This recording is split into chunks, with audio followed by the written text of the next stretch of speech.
हामी केराबारी आइसकेका छौँ।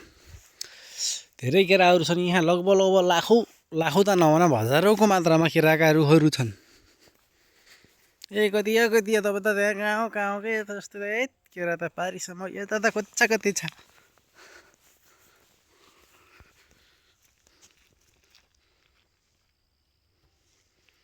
तर केरा भन्ने चाहिँ अलि सानै छन्, रुख बोटहरू सानै छन्, केरा पसेको छैन। तर अबको 1 वर्षभित्र यी सब रुखहरू चाहिँ लगभग पाक्ने क्रम नै हुन्छन् है।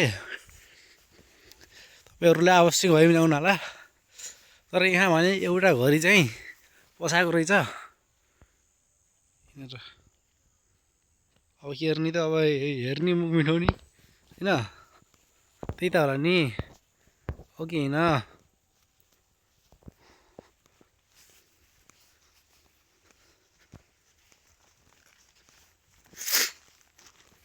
नानी यहाँ भित्र जान मिल्दैन? ल त गइदिउँ न त भित्र। आऊ है, भित्र यस्तो छ। यहाँ चाहिँ रुख फडानी पनि गरिएको छ। के भनेपछि आधा रुख काटिन्छ, किनकि एउटा रुख काट्दा अर्कोलाई फाइदा पर्छ नि त। त्यो राम्रोसँग पाक्न सक्छ, त्यसैले चाहिँ होला होइन। यहाँ पात पनि काटिएको छ, यो मोल पनि हुन्छ फेरि।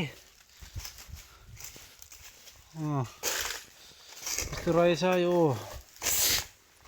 उता पनि फेरि धेरै नै रहेछ। पानी पनि आएको छ। त्यहाँ के रहेछ त्यहाँ पनि हामी बुझ्न जान्छौँ।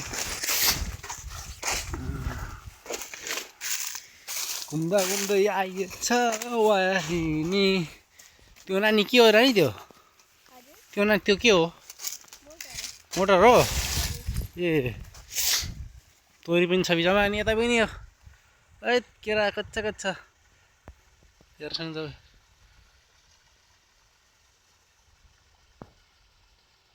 पानी पनि देखिन्छ। तै पारिसम्म हो, कति पारि उहाँ पारि पनि छ। ल त आजलाई भिडियो लगभग 2 मिनेटको भन्यो त है।